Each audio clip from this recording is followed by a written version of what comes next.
আল্লাহ তাআলা যদি দয়া করে আমাদেরকে মাফ না করে, আমাদের বাঁচার কোনো উপায় নাই।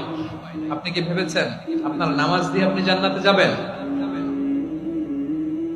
আপনি তাহাজ্জুদ গুজার, সেজদা দিতে দিতে কপালে দাগ ফেলেছেন, এটা আপনারা জান্নাতে নেবে না। আপনি এলাকার সবচেয়ে বড় হাতেম তাই দানশীল, এই দানের ভরসায় বসে আছেন।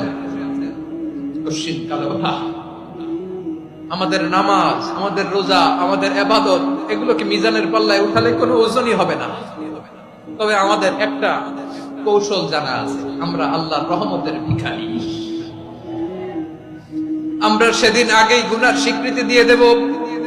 আমরা বলবো, আল্লাহ তুমি প্রশ্ন করার আগে তোমার একটা কথা বলি, আমারে কিছু জিজ্ঞেস করো না, আমি সব করেছি। এমন কোন পাপ নাই যে পাপ আমারে দিয়ে হয় নাই। তোমার রহমত দিয়ে তুমি জান্নাতে পাঠাবা। তোমার